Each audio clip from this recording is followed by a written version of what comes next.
നമസ്കാരം, എന്റെ പേര് ജോളി. ഞാനിന്ന് നമ്മുടെ മാർക്കറ്റിൽ കിട്ടുന്ന ചില പാഡും നമ്മുടെ DXന്റെ പാഡും തമ്മിൽ ഉള്ള വ്യത്യാസം നിങ്ങൾക്ക് മനസ്സിലാക്കി തരാൻ വേണ്ടിയിട്ട് ഒരു എക്സ്പെരിമെന്റ് നടത്താൻ വേണ്ടിയിട്ടാണ് നമ്മളിപ്പോൾ ഇവിടെ നിൽക്കുന്നത്. മാർക്കറ്റിൽ നമുക്ക് പലതരത്തിലുള്ള പാഡുകൾ ഇന്ന് സുലഭമാണ് അല്ലേ? അപ്പൊ അതിൽ നിന്ന് 2 പാഡ് ഞാനിവിടെ കാണിക്കുകയാണ്.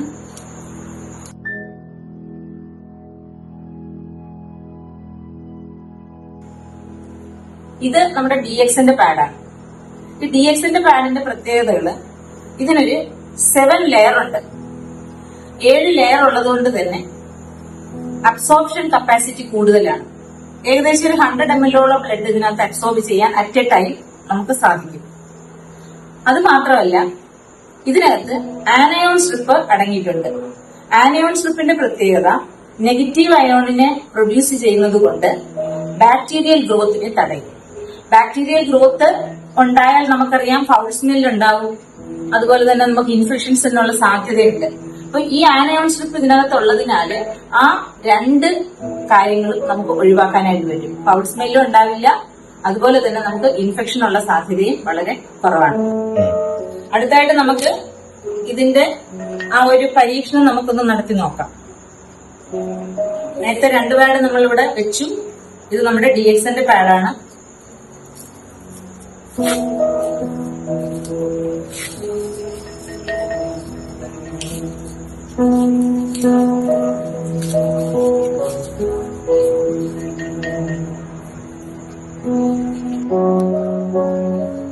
ഇതാണ് ആനയോൺ സ്ട്രിപ്പ്. നമുക്ക് പാഡ് എടുത്ത് നോക്കുമ്പോൾ തന്നെ നമുക്ക് ആ സ്ട്രിപ്പ് നമുക്ക് കാണാനായിട്ട് കഴിയും. ഇതാണ് നെഗറ്റീവ് അയോൺ പ്രൊഡ്യൂസ് ചെയ്യുന്നത്.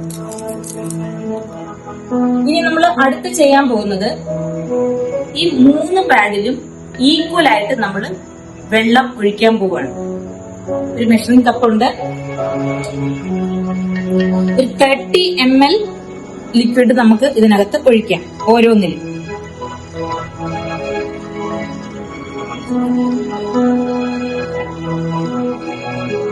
ml ആണ് ആദ്യത്തെ പാഡിൽ നമ്മൾ ഒഴിക്കുകയാണ്.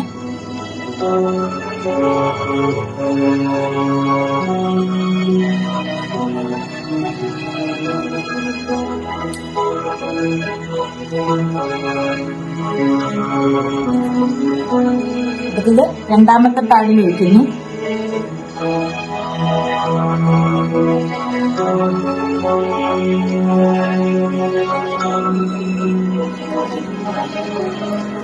ഇനി നമ്മള് 3ാമത്തെ പാഡില് ഒഴിക്കാൻ പോവാണ്.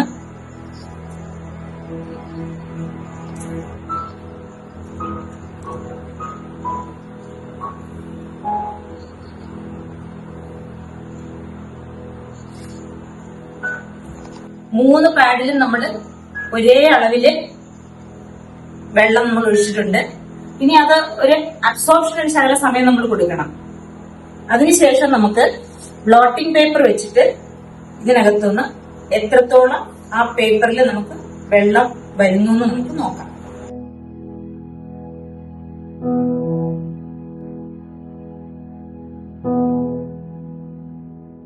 ഇനി നമ്മളതൊന്ന് ഒപ്പിയെടുക്കാൻ പോവാണ്.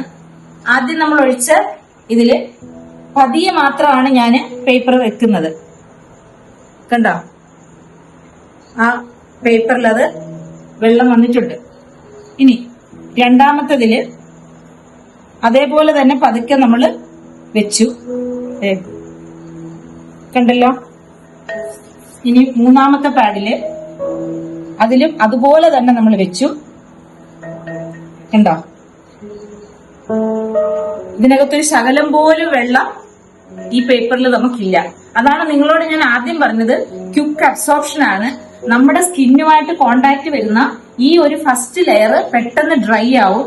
അപ്പൊ നമുക്ക് നല്ലൊരു ഫീലിംഗ്, ആ ഉപയോഗിക്കുന്ന വ്യക്തിക്ക് ഒരു വെറ്റ് ഫീലിംഗ് ഒരിക്കലും തോന്നില്ല.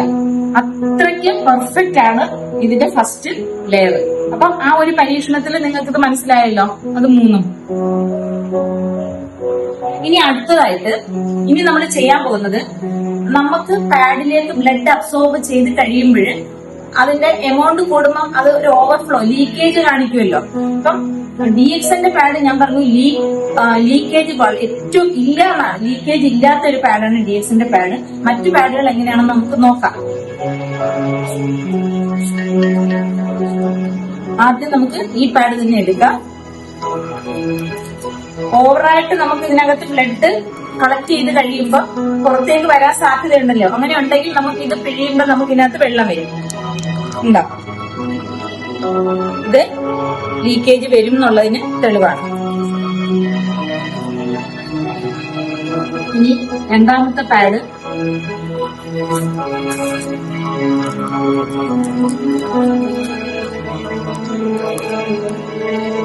അതിലും ലീക്കേജ് ഉണ്ട്.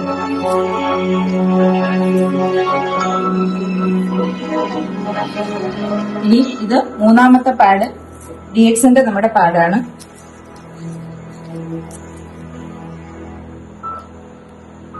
ഇത് ഞാൻ എത്രത്തോളം അമക്കുന്നു എന്ന് നിങ്ങൾക്ക് എന്റെ കയ്യില് ഞാൻ എത്രത്തോളം ബലം ഞാൻ പിടിക്കുന്നു എന്നുള്ളത് നിങ്ങൾക്ക് നോക്കിയാൽ മനസ്സിലാവുന്ന കാര്യമാണ്. ഞാൻ ഇത്രയും അമക്കിയിട്ടും ഒരു തുള്ളി പോലും ഇതിനകത്തുനിന്ന് പുറത്തേക്ക് വന്നിട്ടില്ല വെള്ളം. ഞാൻ നല്ലതുപോലെ സ്ക്വീസ് ചെയ്ത് പിഴിയാണ്. എന്നിട്ട് ഒരു തുള്ളി പോലും വെള്ളം വരുന്നുണ്ടോ നിങ്ങൾ നോക്കിക്കോളൂ. ഇതാണ് DXന്റെ പാഡ്. ഇതാ ഇത്രയും അമർത്തിയിട്ടും വെള്ളം വരുന്നില്ല, പുറമേക്ക് ഒരു തുള്ളി പോലും വെള്ളം വരുന്നില്ല. അതാണ് ഈ രണ്ടിനകത്തും വെള്ളം വന്നു. ഇനി നമുക്കിതൊന്ന് ഓപ്പൺ ആക്കി നോക്കാം. ഇത്രയും ലീക്കേജ് വന്നിട്ടും പാഡിന്റെ അവസ്ഥ എങ്ങനെ ഉണ്ടെന്ന് ഉണ്ടോ? ഈ പാഡ് എന്നിട്ട് നോക്കുമ്പോഴും അതിന്റെ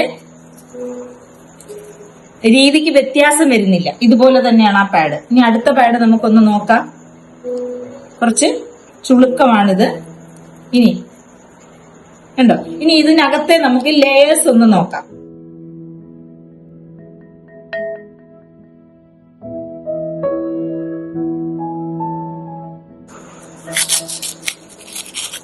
ഈ ലെയർ കഴിഞ്ഞിട്ട് ഇതിനകത്ത് കോട്ടൺ ആണുള്ളത്.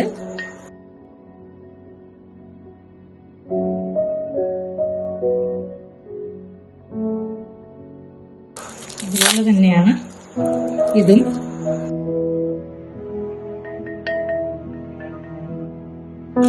DXന്റെ പാഡ് അതിനകത്ത് ജെല്ലുണ്ട്. ജെല്ലുണ്ടത് മാത്രമല്ല, ഇതിനകത്ത് ഞാൻ പറഞ്ഞു 7 ലെയർ ഉണ്ടെന്ന് ഞാൻ നിങ്ങളോട് പറഞ്ഞിരുന്നു. ലെയർ നിങ്ങൾക്ക് കാണാവുന്നതാണ്. വീണ്ടും ഉണ്ട്. ഇത് 2 ലെയർ വീണ്ടും ഉണ്ട്. ഇത് ഇവിടെ പിന്നെ ജെല്ലുണ്ട്. അത് കഴിഞ്ഞ് അതിന്റെ ഇപ്പുറത്ത് വീണ്ടും നമുക്ക് ലെയറുണ്ട്.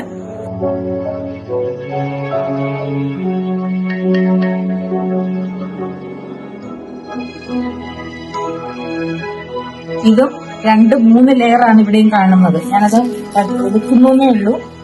അതിനകത്താണ് ഏറ്റവും പുറമേ ഉള്ള പാളിയിലാണ് നമ്മുടെ അണിയൻ സ്ട്രിപ്പ് ഇരിക്കുന്നത്, ഏറ്റവും ടോപ്പിലുള്ളത്. ഇതാണ് DXന്റെ പാഡ്. ഏറ്റവും പുറമേ ഉള്ള പാളിയിലാണ് ആനയോൺ സ്ട്രിപ്പ് ഇരിക്കുന്നത്. ഫൗൾ സ്മെൽ ഉണ്ടാവില്ല. അതുപോലെ ഇത് കറക്റ്റ് ഫിറ്റിംഗ് ആണ്. അപ്പൊ ഇതാണ് ഈ 3 പാഡുകളും തമ്മിലുള്ള ഞാനിപ്പോൾ നിങ്ങളെ കാണിച്ച വ്യത്യാസങ്ങൾ. DXN പാഡിന്റെ പ്രത്യേകതകൾ നിങ്ങൾക്ക് മനസ്സിലായിട്ടുണ്ടാവും. അപ്പം ഇനി ഇത് ആവശ്യമുള്ളവര് താഴെ കാണുന്ന നമ്പറിൽ കോൺടാക്ട് ചെയ്യുക. നിങ്ങൾ ഏത് ചൂസ് ചെയ്യണമെന്ന് നിങ്ങൾ തന്നെ തീരുമാനിക്കാം. Thank you.